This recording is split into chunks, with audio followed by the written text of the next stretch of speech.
নমস্কার, সবাই কেমন আছেন? আশা করি সবাই খুব ভালো আছেন। আমিও খুব ভালো আছি। আমার এই ছোট্ট পেজটিতে আপনাদেরকে স্বাগত। আজ আরও একটি নতুন রেসিপি নিয়ে চলে এসেছি। মাশরুম খেতে আমার ভীষণ ভালো লাগে, আর আজ মাশরুম দিয়ে বানিয়েছিলাম একটা নতুন চটচল্লি রেসিপি, নিজের মতো করে। নাম কি তাও জানি না। তো প্রথমে আমি কড়ার মধ্যে দিয়েছি বাটারটা একটু গরম হয়ে গেলে লবণ দিয়ে মাশরুমটাকে সুন্দর করে ভেজে নেব। একটু জল ছাড়বে, ওটাকে সাইডে রেখে দেব। দিয়ে আবার কড়ার মধ্যে তেল দিয়ে আদা রসুনের কোয়া দিয়ে দিলাম কিছুটা, দিয়ে একটু নেড়ে চেড়ে নিলাম। এর মধ্যে দিয়ে দেবো পেঁয়াজ কুচিয়েও দিয়ে ভালো করে একটু নেড়ে চেড়ে নেব। এই মশলাটা ভেজে আমি বাটবো। এটা একটা মশলাই বানাচ্ছি, তবে ভেজে নেব। দুটো শুকনো লঙ্কা, দুটো কাঁচা লঙ্কাও দিয়ে দিলাম ঝাল হওয়ার জন্য। ভালো করে এটাও নেড়ে চেড়ে নিলাম ভেজে। মাশরুমটা দেখে কালো কালো মনে হচ্ছে, নষ্ট হয়নি, 4 দিন হয়ে গেছে, ফ্রিজে ছিল, তাই একটু কালো কালো লাগছিল। তো ওই মশলাটা ওইদিকে ভেজে আমি বেটে নেব ঠান্ডা করে। এদিকে একটা পাত্রের মধ্যে মিক্সিতে আমি টমেটো আর কাজু বেটে নিলাম। বেটে আবার ওই কড়ার মধ্যে ফোড়ন দিয়েছি সাদা জিরে, গোটা গরম মশলা, আর ওই পেঁয়াজ আদা রসুন লঙ্কার যে পেস্টটা করেছিলাম পেস্টটা দিয়ে দিলাম। দিয়ে ভালো করে একটু নেড়ে চেড়ে নিতে হবে। দেখতেই পাচ্ছেন তেল ছেড়ে দিয়েছে, কি সুন্দর।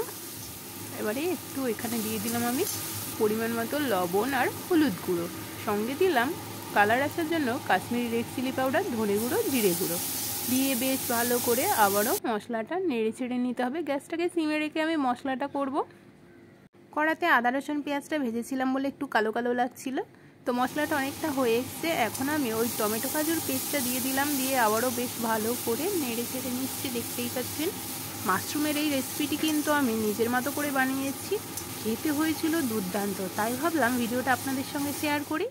তো স্বাদ ব্যালেন্স করার জন্য হালকা সামান্য আমি একটু চিনিও দিয়েছিলাম। মশলাটা দেখুন অনেকটা তেল ছেড়ে দিয়েছে, সুন্দর একটা কালারও এসছে, সুন্দর একটা স্মেলও বেরিয়েছে। এবারে আমি এর মধ্যে দিয়ে দেবো ভেজে রাখা মাশরুমটা। আপনারা চাইলে মাশরুমটা নাও ভাজতে পারেন, এমনি এখানেই মশলাটা করে নিয়ে দিয়ে দিতে পারেন। এবার মশলার সঙ্গে আমি মাশরুমটা দিয়ে সুন্দর করে কষিয়ে নেব।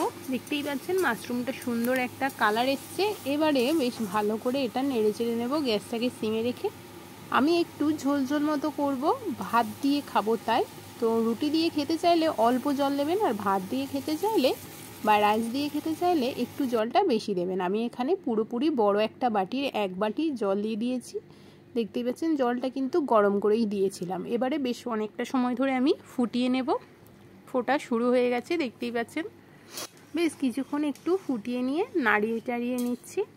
এবারে এখানে জাস্ট শুধু আমি দেব একটু কাসুরি মেথি, আর বেশি কিছু দেব না। উপর থেকে কাসুরি মেথি ছড়িয়ে দিলাম, দিয়ে এবারে নামিয়ে নিলে গরম গরম ভাত, রুটি, পরোটা সব কিছুর সঙ্গে পরিবেশন করুন। কেমন লাগলো জানাবেন। টাটা।